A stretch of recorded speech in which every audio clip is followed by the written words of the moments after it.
À travers cette vidéo, nous allons aborder un exercice classique sur le chapitre second degré, mais la première partie, celle qui n'introduit pas la notion de discriminant. Donc en fait, ici, c'est un exercice qui a été donné précédemment dans les anciennes épreuves communes pour les premières spécialités. Donc on lit ensemble l'énoncé. Donc on modélise la trajectoire de la pointe d'un javelot par un arc de parabole. La trajectoire de la pointe du javelot est alors donnée par la fonction f telle que f de x est égal à moins 0,01x carré plus 0,57x plus 1,8, où x est la distance au sol en mètres parcourue par la pointe du javelot et f de x l'altitude en mètres de la pointe du javelot quand celle-ci se trouve à une distance au sol de x mètres du lanceur. Donc dans tout l'exercice, x appartiendra à l'intervalle 0,60. Donc question numéro 1, de quelle hauteur le javelot est-il lancé? Question 2, donner le tableau de variation de la fonction f sur l'intervalle 0,60. Et enfin, la hauteur maximale atteinte par le javelot dépasse-t-elle 10 mètres justifié? Donc en fait, on démarre ensemble sur la première question. Donc en fait, ici, nous avons la fonction f de x qui nous est donnée, mais on va rappeler dans un premier temps que x est la distance au sol en mètres parcourue par la pointe du javelot, et f de x est l'altitude en mètres. Donc en fait, au départ, lors du début de lancer, c'est ce qu'on appelle l'état initial, lorsque le lanceur va vouloir lancer son javelot, le x est égal à 0. Parce qu'en fait, ici, la distance au sol parcourue par la pointe du javelot, c'est 0, parce qu'on est au tout début du lancer, parce qu'on nous demande de quelle hauteur le javelot est-il lancé. Donc en fait, ici, on s'intéresse à savoir quand est-ce qu'au début du lancer, on est sûr que x est égal à 0, parce que la distance parcourue au sol par le javelot est alors égale à 0. Donc il va falloir calculer f de 0 pour avoir ici la hauteur initiale de notre lancer. Donc au début du lancer, x est égal à 0. On va donc calculer f de 0.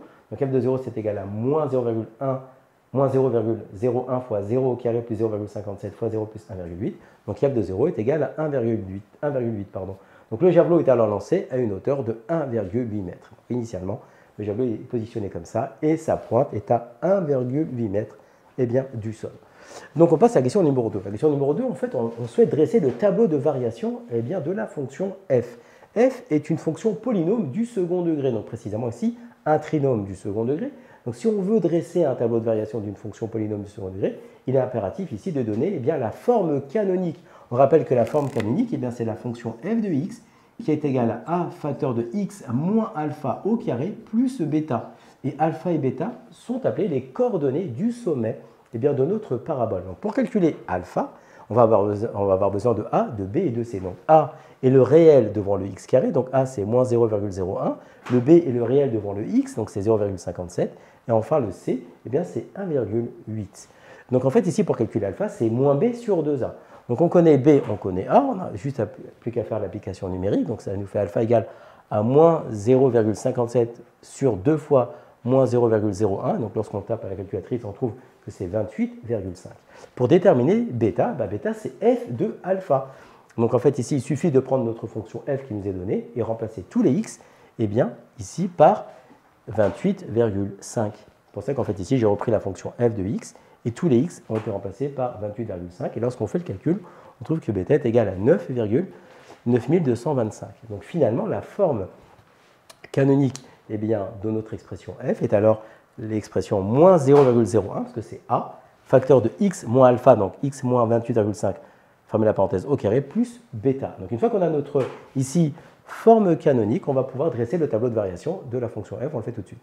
Connaissant maintenant la forme canonique de f, nous allons pouvoir dresser le tableau de variation de cette fonction. On rappelle que la représentation graphique d'une fonction polynôme du second degré est une parabole. Ici, le a étant égal à moins 0,01, et comme il est négatif, on va pouvoir dire que la parabole est alors tournée vers le bas. Donc on va avoir cette représentation en termes de tableau de variation qui va être donnée, et donc le sommet de la parabole ici va être un maximum. Donc en fait ici on travaille sur l'intervalle 0,60, donc ce qui nous était donné. Donc alpha qui est l'abscisse du sommet, qui est 28,5, et le bêta qui est l'ordonnée de notre sommet, donc ici notre extrémum qui est un maximum, qui est 9,9225. Donc ça nous permet de dresser le tableau de variation de f. Nous avons également calculé la valeur en 0 de la fonction f, donc c'était ce qu'on appelait au départ l'état initial, c'était la hauteur de notre javelot initialement, donc c'était quand x est égal à 0, et donc on avait trouvé f de 0 qui nous donnait 1,8, on appliquait le même raisonnement, f de 60 et on obtient ici 0. Donc là, c'est notre tableau de variation complet. C'est pour la question numéro 2. Et enfin, pour la dernière question, c'est la hauteur maximale atteinte par le javelot dépasse-t-elle 10 mètres et justifiée. Donc en fait, ici, on va pouvoir dire que grâce à notre tableau de variation, on sait que la hauteur maximale est donc de 9,9225 mètres. Donc elle ne dépasse pas 10 mètres. Donc autrement dit, le javelot ne dépassera pas une hauteur de 10 mètres. Comme tu as kiffé la vidéo et que tu veux des bonnes notes en maths, alors tu mets un pouce bleu, tu t'abonnes à notre chaîne, tu poses un commentaire, on y répond sans problème. Ensuite, on t'embarque avec nous sur g20enmaths.com.